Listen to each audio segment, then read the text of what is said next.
91 Podcast.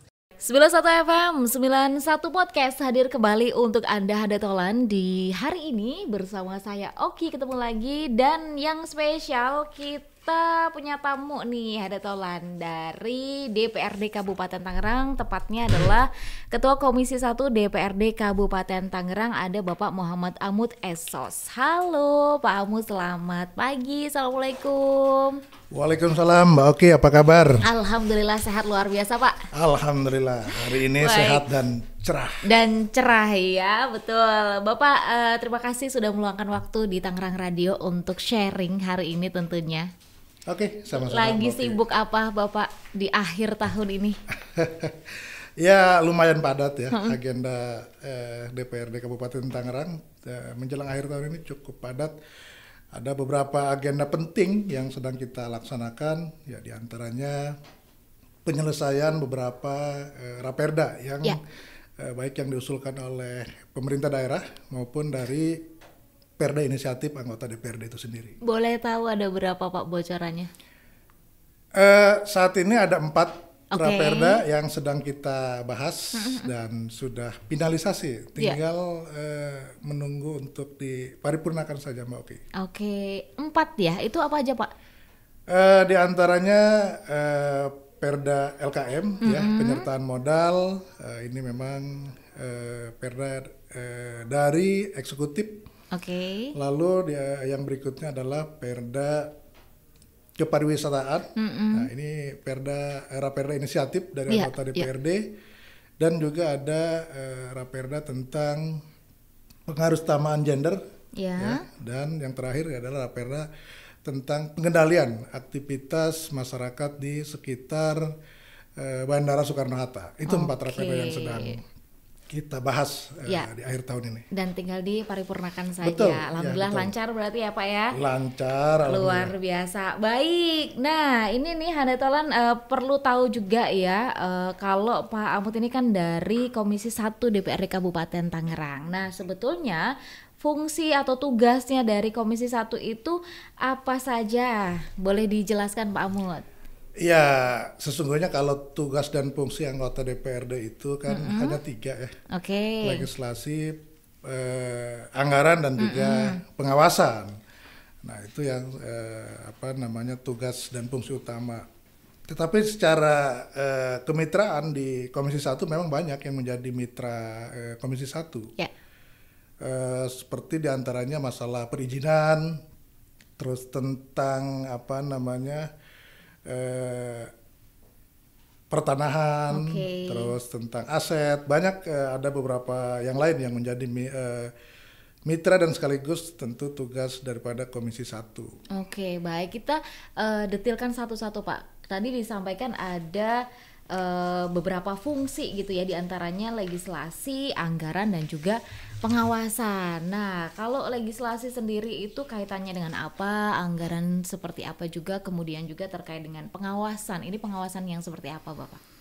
Kalau legislasi, yaitu penyusunan atau pembuatan produk hukum ya, peraturan daerah. Ya, kalau DPRD tentu perda ya, Ya. salah satunya perda yang memang menjadi tugas atau fungsi dari legislasi. Oke. Seperti yang sudah tadi saya sampaikan ya, 4 perda yang sedang kita selesaikan di akhir tahun. Nah, kalau ada beberapa produk hukum daerah lain yaitu perkada. Kalau perkada ini memang tidak dibuat oleh Kabupaten DPRD, Oh, DPRD, tetapi oke. oleh eksekutif ya, oleh pemerintah daerah, dan ini memang secara aturan sepihak dibuat, Iya. artinya memang oleh Pemda, tidak oleh eksekutif. Dalam hal ini tidak perlu dibahas dengan DPRD. Oke. Nah, lalu pengawasan. Nah, pengawasan ini ya kaitannya juga terkait juga dengan fungsi legislasi, di mana pengawasan terhadap produk-produk hukum yang sudah dibuat Ya. oleh pemerintah daerah, baik tadi perda maupun perkada, Ya, jadi peraturan pengawasan kepala daerah. implementasinya gitu ya Pak. Betul. Nah, misal masalah perkada ya, kita memang ini menjadi kewenangannya eksekutif. Oke. Kalau perkada itu ya seperti perbub ya. Perkada itu perbub. Nah, kita dari DPRD ini kalau Perda kita bahas bersama-sama, Ya. melibatkan OPD terkait dan stakeholder yang lain. Nah, jadi kita tahu nanti dari awal begitu apa-apa saja yang akan kita rumuskan di dalam Perda. Nah, kalau untuk perkada kita tentu pengawasannya adalah setelah perkada itu ditandatangani oleh Pak Bupati, maka biasanya DPRD itu meminta salinan. Nah, kita awasi. Pertama yang kita awasi adalah apakah isi perkada ini bertentangan atau tidak dengan produk hukum yang di atasnya. Nah, itu salah satu fungsi pengawasannya. Lalu pengawasan yang kedua dari kita terhadap perkada, implementasi itu sendiri, implementasi dari perkada itu sendiri. Yeah. Pelaksanaannya seperti apa dan sejauh mana. Nah, itu yang kita lakukan dari sisi pengawasan produk hukumnya. Nah, tentu pengawasan yang lainnya adalah dari sisi yang lain-lain ya, kebijakan, penganggaran dan masih banyak tentunya yang lainnya. Oke, baik. Nah, ada bidang-bidang yang ditangani dari Komisi 1 itu diantaranya apa aja sih Pak? Tadi ya, diantaranya ada pemerintahan, tentang ketentraman dan ketertiban, kependudukan dan catatan sipil, ya, penerangan, masalah tentang hukum, kepegawaian, perizinan, sosial politik, ya, tentang aset, organisasi masyarakat dan juga tentang pertanahan. Nah, itu yang dibidangi oleh Komisi 1. Oke, baik. Jadi cukup banyak juga ya, ada 10 ya, Pak. Luar biasa memang, cukup banyak mitra kerja daripada Komisi 1. Oke, baik. Nah, itu tadi disebutkan bahwa ada mitra kerja dari Komisi 1 gitu. Dari satu-satu itu bidang tadi gitu, Pak. Ini boleh didetailkan satu-satu gitu, Pak? Ya, misal tentang pemerintahan ya. Kalau secara makro tentu ya semua pemerintahan di Kabupaten Tangerang mulai dari tingkat di kabupaten sampai tingkat desa ini menjadi pengawasan daripada Komisi 1 sampai ke tingkat desa. Itu kita awasi proses daripada pemerintahan di Kabupaten Tangerang. Contohnya misalnya apa nih Pak? Misal tentang pelayanan publik begitu kan, sudah sejauh mana pemerintah daerah memberikan pelayanan publik terhadap masyarakat Kabupaten Tangerang. Terus masalah tentang penyelenggaraan pemerintahan di tingkat kecamatan sudah seperti apa ya, kita awasi dan kita lihat semua. Nah, lalu kemudian kita lakukan evaluasi per triwulan. Nah, ini sebagai bentuk kontrol kita terhadap jalannya pemerintahan di Kabupaten Tangerang, Mbak Oki. Oke, per triwulan ini dilakukan evaluasinya. Betul. Gitu ya. Tentu banyak hal yang bisa dibahas di situ. Biasanya seperti apa sih, Pak? Betul sekali. Nah, per triwulan ini kita undang para mitra kerja, kita evaluasi apa saja sih ya di triwulan ini yang sudah mereka laksanakan, baik dari serapan anggaran maupun kegiatan-kegiatan yang sudah direalisasikan.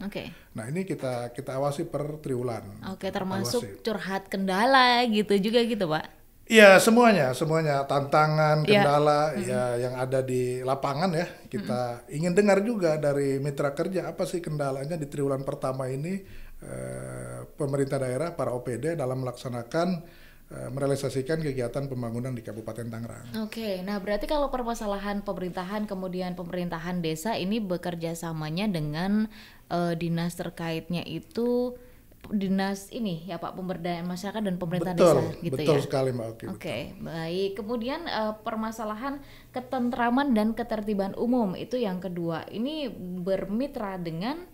Nah, kalau masalah ketentraman dan ketertiban umum, ini kita bermitranya dengan Satpol PP ya. Dengan Satpol PP. Nah, ini juga memang salah satu mitra kerja Komisi 1 OPD kita yang memang punya tanggung jawab berat juga sebenarnya. Baik. Beliau pengawal Perda yang ada di Kabupaten Tangerang begitu kan.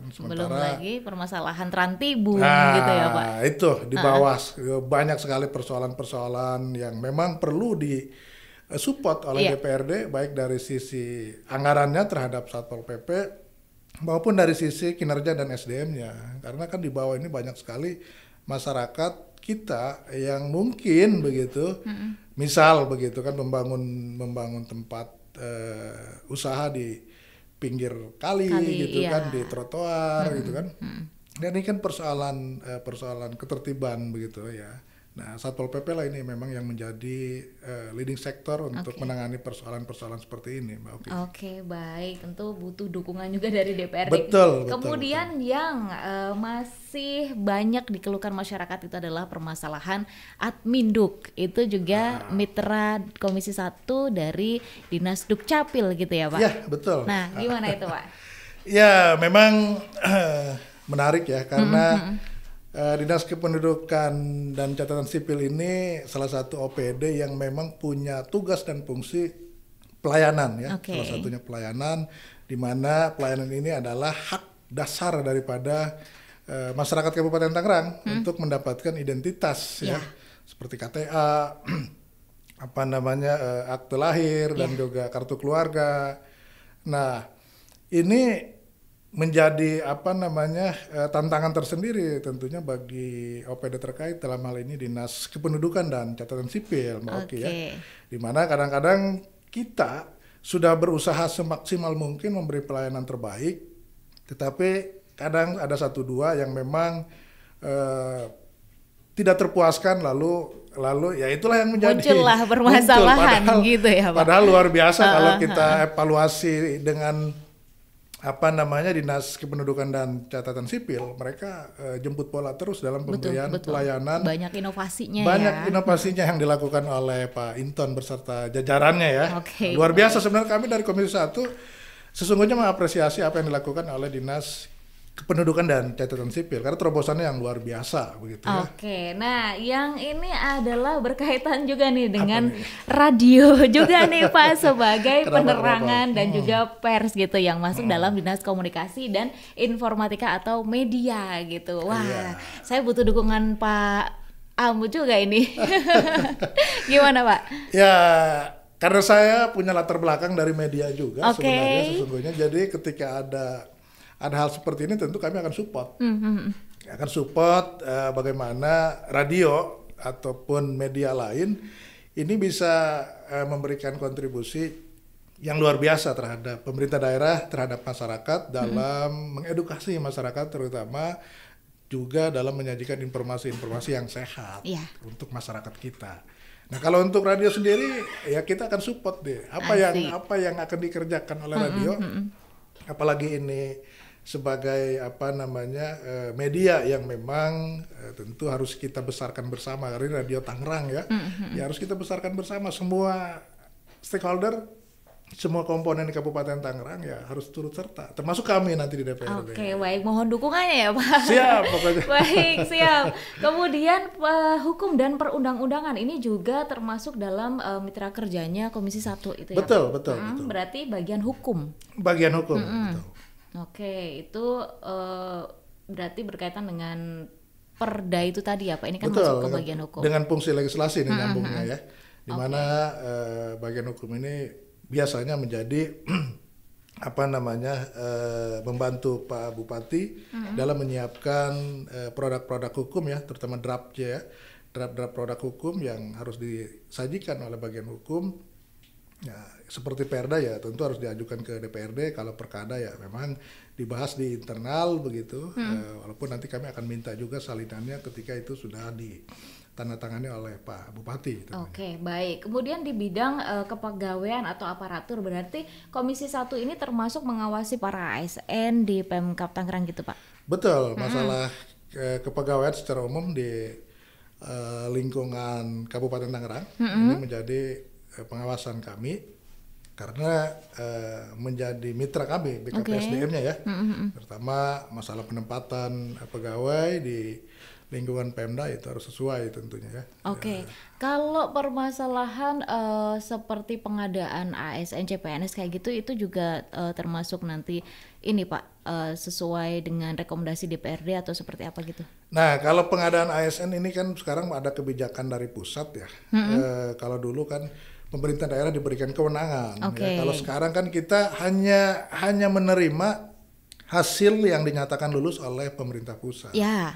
Ya, kita pemerintah daerah sama sekali tidak punya kewenangan. Kita hanya mengusulkan kuota kebutuhan kita di bidang apa saja, tenaga-tenaga teknis apa saja yang kita butuhkan.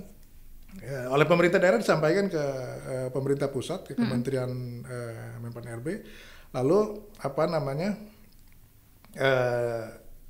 Muncullah kuota dari sana, kita diberikannya berapa ya dibuka secara transparan, secara terbuka, siapapun dan dari manapun boleh untuk mendaftar. Ketika itu memang dibuka oleh pemerintah Kabupaten Tangerang setelah mendapat persetujuan dari pusat. Dari pemerintah pusat. Oke, baik. Jadi Komisi 1 ini tidak bisa memberikan rekomendasi untuk ini butuhnya sebenarnya seperti ini kayak gitu, Pak. Kalau untuk sekedar diskusi dengan OPD terkait tentu kita lakukan. Misal di tahun ini kita membutuhkan tenaga apa saja ya di Kabupaten Tangerang, hanya sebatas informasi saja ke DPRD. Kalau rekomendasi tidak ada. Oke, baik. Kita kemudian yang ketujuh itu adalah Komisi 1 bermitra permasalahan perizinan. Ya, betul. Itu contohnya seperti apa, Pak? Ya, kalau perizinan tentu yang menjadi pengawasan kita adalah prosesnya ya. Prosesnya apakah memang ada kesulitan dari masyarakat ataupun ada pengaduan dari masyarakat ke Komisi 1. Ya kalau memang ada, kita tindak lanjuti dengan memanggil OPD terkait. Kalaupun tidak ada, kita evaluasi sudah sejauh mana sih proses penyelenggaraan perizinan di Kabupaten Tangerang. Ya apalagi sekarang kan dengan kebijakan baru, semua proses perizinan ini kembali ke dinas teknis masing-masing. Kalau dulu ya itu kan satu pintu ya di DPM PTSP ya, satu pintu. Kalau sekarang karena semuanya sudah online dan ada kebijakan baru, dikembalikan ke dinas masing-masing. PTSP ya mungkin mendapatkan notifikasi saja dari dinas teknis. Ketika itu sudah selesai baru mungkin diproses ya oleh PTSP proses perizinannya. Kemudian masalah sosial politik ini mitra kerjanya adalah Dinas Sosial, itu berkaitan dengan permasalahan masalah sosial kemasyarakatan. Itu contohnya seperti apa, Pak? Nah ini perlu saya luruskan nih. Kalau sosial politik kita bermitranya dengan Kesbangpol. Kesbangpol ya? Iya, dengan Kesbangpol. Ini mitra kerja kita. Kalau dinas sosial malah tidak masuk ke mitra kerja Komisi 1. Sosial politik kemasyarakatan ini masuk ke Kesbangpol. Ini menjadi mitra kerja kita. Dan kita tahu memang sekarang ini kan muncul ya organisasi-organisasi kemasyarakatan yang memang harus kita akomodir, harus kita tampung juga aspirasi dan juga harapan-harapan mereka begitu.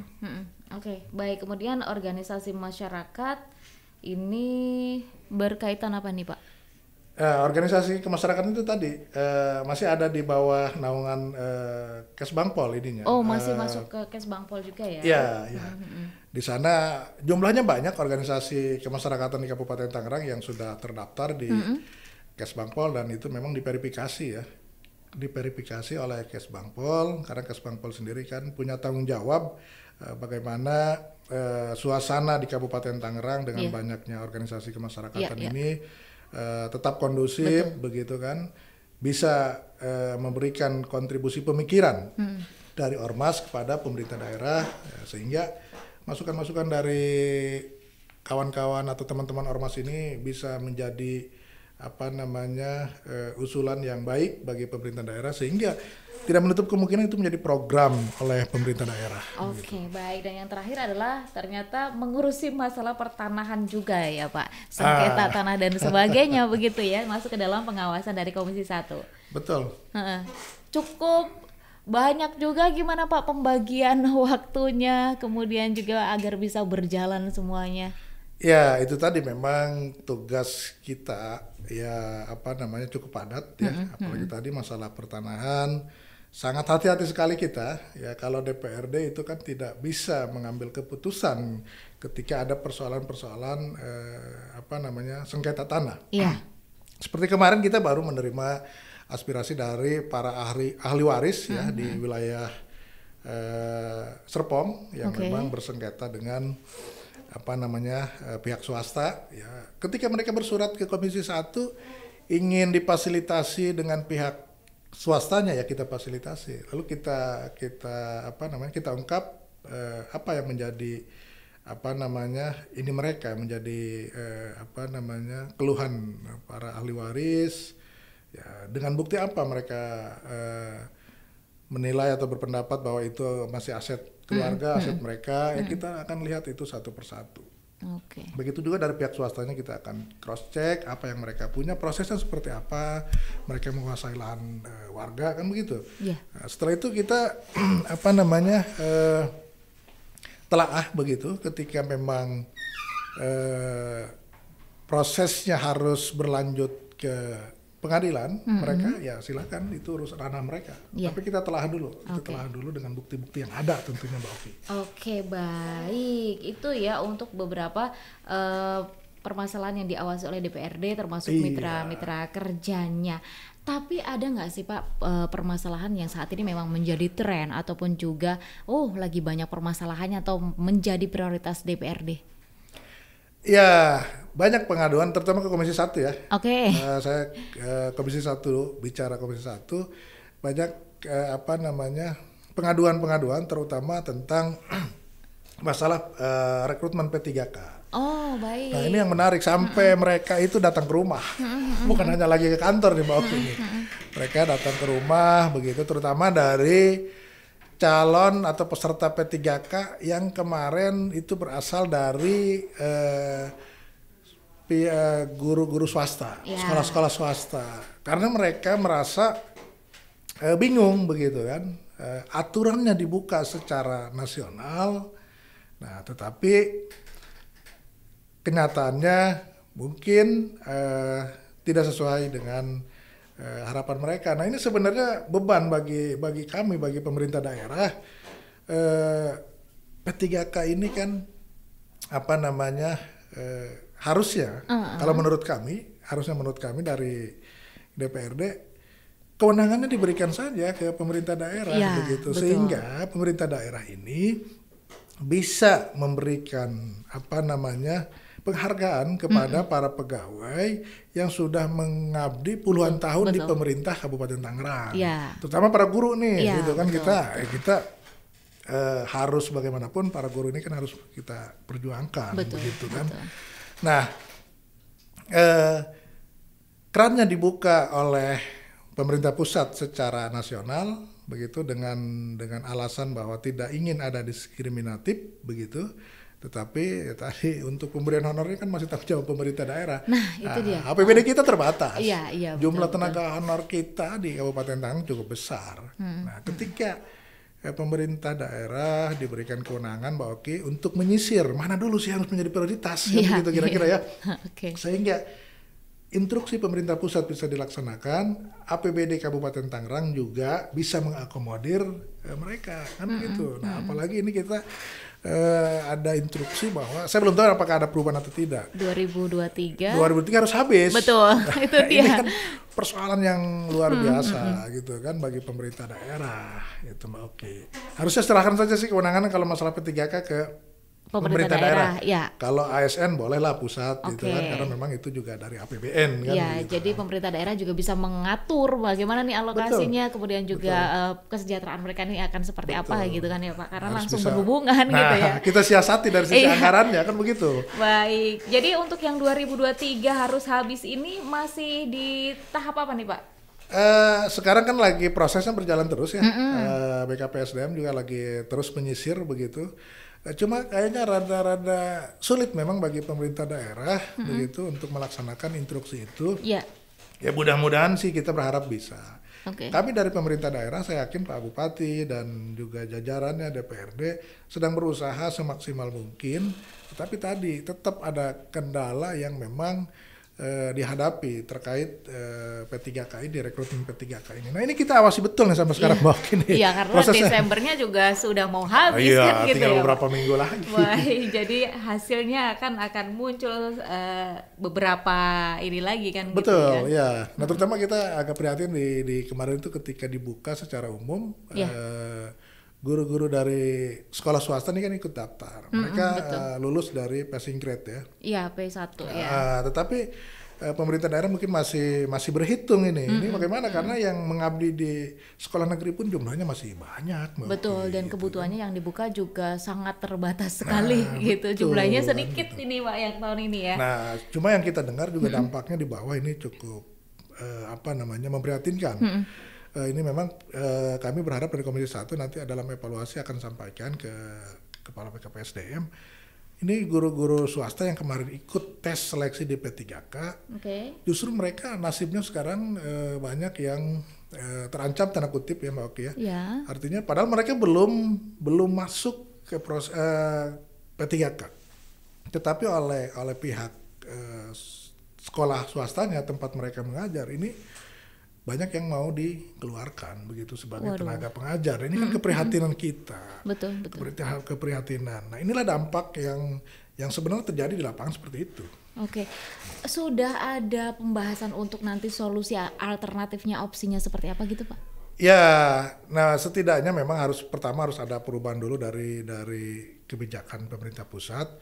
Lalu kita kita benahi ini terutama para guru ya, para tenaga guru yang sudah mengabdi lama baik di negeri maupun di swasta. Di swasta yang kemarin ikut tes ini bagaimana mereka gitu kan. Nah, ini juga kita dari pemerintah daerah harus memberikan solusi, apakah diangkat secara bertahap mereka terutama yang sudah ikut masuk ke passing grade ya. Apakah diangkat secara bertahap, lalu pembukaan P3K-nya untuk swasta misalnya dicarikan solusinya ya, diatur seperti apa sehingga tadi ketika kalau regulasi yang sekarang memang agak sulit mengaturnya karena ini terbuka untuk umum, tidak ada kekhususan untuk tenaga pengajar ataupun tenaga honor yang ada di pemerintahan saja. Betul, dan yang sudah P1 juga cukup banyak, tetapi yang dibuka untuk pengangkatan ini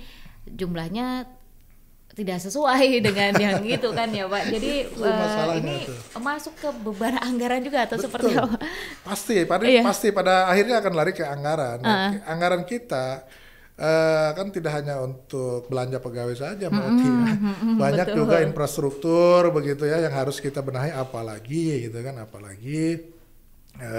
kita masih ada beberapa persen daripada program unggulan yang harus kita selesaikan begitu, dan itu kan perlu anggaran besar juga. Nah, di sisi lain kita juga punya tanggung jawab untuk tadi menambah dan menganggarkan untuk belanja pegawai karena rekrutmen pegawai P3K-nya kan juga ditanggung oleh APBD. Oke. Tapi nih bicara permasalahan anggaran, kalau untuk mitra kerja sendiri dalam realisasi anggaran ini apakah sudah sesuai ataukah seperti apa gitu Pak? Kalau hasil evaluasi yang kita lihat mereka para OPD ini sudah baik ya melaksanakan penyerapan anggaran maupun melaksanakan kegiatannya. Ini seperti kemarin di evaluasi triwulan ketiga ini capaiannya ya cukup baik ya, cukup baik. Ya kita apresiasi itu Mbak Oki ya. Artinya memang kinerja OPD tidak lepas daripada pengawasan kami. Kendalanya apa saja sih? Ya kita diskusikan itu dengan OPD. Oke, baik. Nah itu tadi kendalanya biasanya yang muncul apa aja nih Pak, permasalahan anggaran seperti itu? Ya terutama masalah waktu juga ya, kalau menjelang akhir tahun begini masalah waktu. Kalau di triwulan kedua, triwulan pertama tidak ada kendala yang signifikan sebenarnya, tidak ada kendala yang ya cukup berarti, tidak ada. Hanya masalah kesiapan saja administrasi. Tapi kalau menjelang akhir tahun ini kan kita harus gerak cepat begitu. Betul. Cepat. Ya pasti membutuhkan kesiapan dan juga kecepatan daripada teman-teman di OPD dalam menyerap dan melaksanakan kegiatan mereka. Betul, jadi kalau kita lihat di November, Desember ini memang kegiatan lagi banyak sekali. Banyak gitu. sekali, luar biasa Luar pemerintah biasa. Kabupaten Tangerang. Ya, tapi pembangunannya terlihat ya Pak. Sangat-sangat terlihat kalau kemarin kita misalkan keliling ke wilayah Kabupaten Tangerang. Oke. Kalau jalanannya agak macet, Betul. ya nggak apa-apa sementara. Karena macetnya bukan apa-apa, jalannya lagi diperbaiki semua Nah, deh. itu Lagi wujud dibeton. pembangunan infrastruktur kan Betul gitu ya sekali, Mbak Pak. Oki. Inilah bentuk perhatian pemerintah daerah, terutama jalan-jalan utama di kecamatan, di desa. Ini semuanya dilakukan betonisasi dengan harapan tentu berdampak terhadap perekonomian masyarakat. Oke. Gitu kan, di samping ya kita merealisasikan program unggulan Pak Bupati dan Pak Wakil Bupati. Nah, seperti itu. Jadi kalau sekarang masyarakat menemukan sebuah ruas jalan yang agak macet, ya bersabarlah. Kan itu kesananya lancar proses, pasti. kan di situ proses ya Pak, Iya. namanya proses. Untuk lebih enak dilintasinya ya berarti harus melewati proses perbaikan atau peningkatannya dulu kan gitu. Yang masih menjadi apa ya, unek-unek dari Apa Komisi nih? 1 ataupun juga ganjalan atau yang pengen ini harusnya lebih kan lagi gitu, apa sih Pak? Ya, tentu apa namanya dari sisi pelayanan ya. Sisi oke. pelayanan kita terus ingin kita tingkatkan karena tadi semaksimal apapun yang kita berikan ke masyarakat, ketika ada satu masyarakat yang mendapatkan pelayanan tidak baik, justru yang dilihat secara umumnya itu ya. Iya, betul. Masalahnya yang dilihat, tapi pemerintah daerah sudah berupaya maksimal jemput bola, kadang-kadang itu tidak terlihat begitu. Betul. Kan. Nah, ini yang kita akan terus dorong ke dinas-dinas yang memang punya tugas dan fungsi memberikan pelayanan, Iya. dan juga OPD-OPD yang memiliki fungsi sebagai OPD penghasil ya. Nah, ini kan kita dorong terus begitu kan, mereka agar pelayanannya terus ditingkatkan, pendapatannya untuk OPD penghasil juga terus ditingkatkan dengan melakukan terobosan-terobosan dan inovasi tentunya. Oke, baik. Nah, sekarang kita mau ngobrol tentang Pak Amut sendiri nih. Bapak boleh tahu di DPRD terutama Komisi 1 ini sudah berapa lama? Kemudian sepak terjangnya seperti apa sih Pak sebelum di Komisi 1? Boleh cerita dong Pak, biar masyarakat lebih kenal Pak Amut nih. Ya, sebenarnya begini, kalau di Komisi 1 sendiri belum lama ya, karena kemarin di masa 2,5 tahun itu kami ada pergantian. Oh, oke. Pergantian alat kelengkapan DPRD. Sebelumnya di awal periode itu saya sendiri masuk di Komisi 4. Oh, ya. Ya, yang baik. membidangi infrastruktur begitu kan, pembangunan. Nah, di 2,5 tahun ke sini ditugaskan di Komisi 1 dan ditugaskan oleh partai untuk menjadi ketua Komisi 1, Mbak Oki. Ya, mohon doanya lah. Ya, mudah-mudahan Mohon doanya. bisa lancar kerjaannya ya Pak semuanya. Ya paling tidak Komisi 1 ini memang bersentuhan langsung dengan masyarakat ya. Masyarakat menyampaikan aspirasi apa, itu Komisi 1 yang lebih berperan menangani kehadiran masyarakat kita di Kabupaten Tangerang, Mbak Oki. Oke, boleh tahu dong Pak jalan ceritanya dari sebelum masuk DPRD sampai bisa masuk DPRD dan menjadi ketua Komisi 1 Pak. Dulu cita-citanya gimana Pak Amut ini? Ya menarik sebenarnya Mbak Oki. Ya jujur saja memang mengalir saja. Iya. Ya awalnya sama, saya dengan Mbak Oki sama di media. Oh ya, baik. Dulu saya bergabung di Jawa Post Group. Oh ya, Di oke. Jawa Post Group. Lalu kemudian diminta menjadi tenaga ahli praksi Golkar DPRD Kabupaten Tangerang. Nah dari situ ya karena kita sudah di praksi, ya akhirnya mulai menggeluti dunia politik. Ya, karena berdampingan terus dengan teman-teman anggota DPRD ya, di DPRD. Jadi ya akhirnya masuk. Tahun 2014 itu pemilu pertama saya ikut sebagai salah satu peserta calon anggota DPRD. Namun waktu itu nasi belum pihak kepada kita. Oke, ya. baik. Ya, tapi tadi karena kita sudah di politik di partai ya, walaupun tidak terpilih tidak ada masalah. Dijalankan saja dijalankan terus mengalir gitu. saja. Karena itu juga bagian bentuk perjuangan kita membantu partai kita ya, Partai Golkar. Lalu kemudian di tahun 2019 ditugaskan kembali oleh partai untuk ikut, ya alhamdulillah diberi kepercayaan oleh masyarakat di Dapil 4 ya, Kecamatan Rajak, Sindang Jaya, Pasar Kemis untuk mewakili warga kita di Dapil 4 sampai sekarang. Oke, baik. Nah, biasanya kalau di DPRD itu kan banyak masyarakat yang memberikan masukan-masukan gitu ya, Pak. Kemudian juga mungkin banyak yang Bapak begini gitu. Yang menjadi apa ya, semacam menarik menurut Bapak ataupun juga hal yang unik itu seperti apa sih, Pak?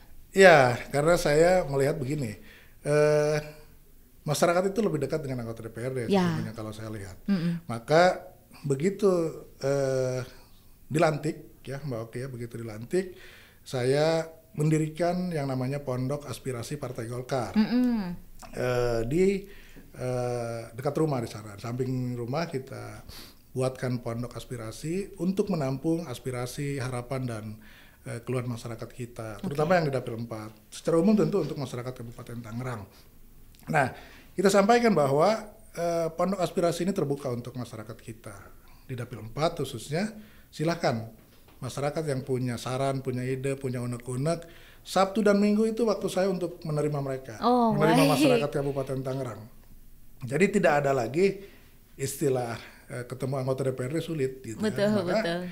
kalau ketemu saya sulitnya di mana? Oke. Gitu kan. Sabtu dan Minggu itu waktu saya untuk masyarakat kita di Dapil 4. Kalau hari biasa saya berikan waktu dari jam 6 sampai jam 8 gitu malam. Kan. Enggak, pagi. Pagi.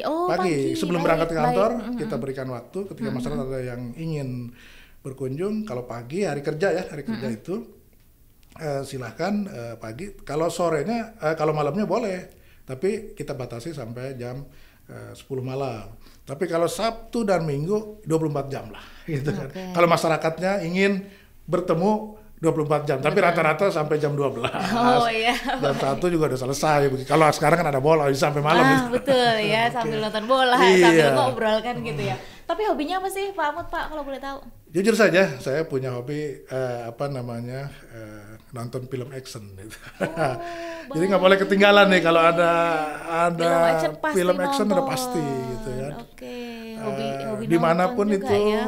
Tayangnya kita ingin yang pokoknya paling utama, yang paling gitu. duluan nontonnya. Apalagi yang memang trennya naik gitu ya, ratingnya tinggi gitu pasti nonton ya Pak. Terutama film-film investigasi ya. Kita senang karena memang dulu pernah juga di media menginvestigasi tugas kita ya. Dulu kan nggak seperti sekarang ya. Ada film yang paling favorit Pak sampai sekarang? Ada. John Wick. Itu saya paling senang gitu. Baik, luar biasa. Kita tunggu 2023 katanya mau tayang. Yang selanjutnya ya Pak. Oke. Baik, Bapak kan basicnya di media. Kalau melihat media saat ini kan memang sangat luar biasa ya. Ya, betul. Bagaimana pandangan Bapak dengan media yang dulu itu begitu, yang sekarang memang sangat luar biasa itu? Ya, memang sudah saya lihat ada pergeseran Mbak, pergeseran yang luar biasa, di mana kita sekarang bisa menyaksikan dan bisa melihat kejadian dalam hitungan detik mungkin ya, berbeda dengan ketika saya masih bergabung di Jawa Pos. Karena waktu itu masih cetak ya, masih cetak. Betul. Waktu saya gabung tuh tidak ada yang namanya handphone. Kita masih menggunakan pager ya. Tahun berapa itu Pak? 2000-an ya. 2000-an ya. Tahun 2000-an kita masih menggunakan pager, masih menggunakan HT ya, gitu kan. Masih menggunakan fax, tidak seperti sekarang begitu. Ketika ada kejadian di daerah terpencil itu kan tidak termonitor kan, karena tidak ada HT. Cuma kita kan kerjasama dengan kawan-kawan yang ada di keamanan begitu kan, sehingga kita dapatkan informasi. Ada cerita menarik, boleh, Pak. Mbak Oki ya. Ketika ada peristiwa saya lupa itu kriminal peristiwanya begitu, kalau tidak salah di Kecamatan Kresek waktu itu. Kecamatan Kresek. Di mana waktu itu kita benar-benar dididik menjadi wartawan yang memang profesional begitu ya. Di mana cover website-nya kan juga harus benar-benar dilakukan begitu, terus juga pendalaman beritanya juga harus benar-benar begitu. Ketika saya mengetik di kantor begitu, pulang dari liputan, ternyata berita saya oleh pimpinan dianggap belum lengkap, Mbak Oki. Oh iya, belum datanya lengkap. kurang. Datanya kurang, dan itu sudah posisi jam 11 malam. Mau balik ke Harus. Iya, harus. Itu kan dulu ngetiknya di komputer masih pakai disket, Mbak Oki ya, pakai disket. Disketnya dicabut, dilempar. Itu beritanya harus dilengkapin. Ke lokasi lagi. Bayangkan kantor ini di Tangerang, saya harus balik lagi ke Kresek, ya. liputan. Dan itu memang menjadi kawah candra di muka bagi kita untuk menjadi wartawan yang profesional, sehingga kita walaupun jauh balik lagi. Betul. Balik lagi ke lapangan, ke lokasi, melengkapi apa yang dibutuhkan oleh pimpinan ya, gitu kan. Editor gitu kan, dibutuhkan oleh editor, oleh redaktur. Nah, itulah menariknya di dunia media, memang kita bisa mudah akses kemanapun. Nah, kalau sekarang kan tadi pergeserannya sudah luar biasa, peristiwa dimanapun cukup lihat handphone. Ya, betul. Dan yang gitu laporan juga banyak datanya banyak sekali, jadi kita turun lapangannya itu tidak begitu seperti dulu, memang harus menungguinya gitu ya Pak. Saya pernah liputan jam 3 pagi juga Pak gitu. Iya, dulu memang seru banget ya. Seru. Saya pernah ditugaskan juga di divisi kriminal. Posnya cuma 2. Rumah sakit itu kan kamar mayat. Betul. Dengan Polres gitu kan. Tempat pemulasaran ya. Itu udah begadang aja sampai pagi tuh mencari berita yang luar biasa. Kalau dulu kan karena yang dijual itu cetak, koran, bagaimana kita menghasilkan kualitas berita yang heboh. Betul. Nah, ketika berita kita heboh, lengkap begitu kan, koran kita pasti laku. Iya, ngambil angle-nya seperti apa, lead-nya seperti apa kan. Mau tidak mau begitu kan. Ya, kita harus membuat berita yang menarik ya tadi, dengan narasumber dan data yang lengkap. Ya, kalau sekarang tadi lah dengan medsos ya, straight news-nya ya yang diutamakan, itu informasinya yang lebih kita tonjolkan. Pendalamannya mungkin nanti di running gitu. Nah, itu dia. Yang penting untuk straight news-nya memang ini ya flash news gitu kan. Iya, nah, betul. Baik. Kangen liputan, Pak? Kadang-kadang gitu. Kadang-kadang kita ingin akhirnya kita kombinasikan saja pengalaman kita di media dengan pengalaman kita sekarang di legislatif, ya kita padukan begitu, ilmu yang kita peroleh di sana kita kolaborasikan dengan ilmu politik. Nah, ini sehingga memberikan suatu suatu keutuhan begitu untuk ide kita terhadap pemerintah daerah. Oke, Bapak tak terasa ternyata 1 jam, padahal tadi kita janjiannya mau pakai jeda ya. Ternyata seru banget ngobrol sama Pak Ahmad. Boleh ya, biasa. Next kita ngobrol lagi ya Pak. Masih banyak yang pengen saya obrol nih, ternyata seru banget karena memang basicnya juga Bapak dari media, jadi cocok lah kita ya Pak. Oke, terakhir Bapak, harapan untuk pemerintah Kabupaten Tangerang dan juga untuk masyarakat seperti apa Pak? Harapan kita dari DPRD terus kita tingkatkan yang sudah baik begitu kan, dan kita perbaiki apa yang kurang tentunya, sehingga kehadiran pemerintah Kabupaten Tangerang baik dari sisi anggaran, baik dari sisi kebijakan ini benar-benar dirasakan manfaatnya oleh masyarakat Kabupaten Tangerang. Amin. Itu harapan kami terhadap pemerintah daerah. Nah, untuk masyarakat ya harapan kami adalah dukung pemerintah daerah dalam melaksanakan pembangunan, melaksanakan kebijakan, tentu dengan harapan agar kami bisa melaksanakan kebijakan dan pembangunan dengan sebaik-baiknya. Kalaupun ada koreksi dari masyarakat, silakan. Karena kita memang butuh koreksi dan juga butuh masukan dari masyarakat yang sifatnya untuk membangun tentunya. Sifatnya tidak kampanye hitam begitu, tidak negatif. Justru yang sifatnya baik untuk seluruh masyarakat Kabupaten Tangerang. Masukan itu yang kita butuhkan dari masyarakat kita. Oke, baik, bisa langsung ke poskonya Pak Amut gitu ya, bisa bersurat gitu. Sabtu Minggu tuh kalau mau ngobrol sama Pak Amut. Kita punya waktu 24 jam. Iya, nah, kita siapkan. Mau nonton bola bareng boleh. Boleh. Jagoannya siapa Pak? Malam hari ini apa namanya Belanda sama itu ya. Malam minggu ya. Tapi kita salut sama Maroko. Oh iya betul. Iya. Kita salut ya sama Maroko, luar biasa. Tapi ada tim ini Pak yang Bapak suka? Ya karena melihat prestasinya kemarin, Maroko, saya masih Maroko nih masih sekarang. di sana, saya Oke, masih bersama Maroko kita. Baik, Pak Amut, terima kasih Baik, waktunya. Mbak Oki, Next baik. kita agendakan lagi. Sehat selalu Bapak ya. Amin, Sukses, amin. semangat dalam menjalankan tugasnya tuh. Terima kasih Mbak Oki, luar biasa saya sudah diundang ke sini. Next Baik, kita bisa sama-sama, Pak. ketemu lagi. Baik, terima kasih Bapak. Salam untuk teman-teman Komisi 1. Baik. Sehat selalu. Sampai ketemu lagi. Assalamualaikum. Waalaikumsalam warahmatullahi wabarakatuh. Demikian Hadatolan ngobrol kita di 91 Podcast edisi hari ini bersama Ketua Komisi 1 DPRD Kabupaten Tangerang Bapak Muhammad Amut Esos, yang mana seru banget ya. Nanti Anda bisa simak selengkapnya di YouTube-nya Tangerang Radio. Kemudian jangan lupa subscribe dan ikuti terus 91 Podcast. Kita ketemu lagi di next episode. Dadah. Assalamualaikum warahmatullahi wabarakatuh.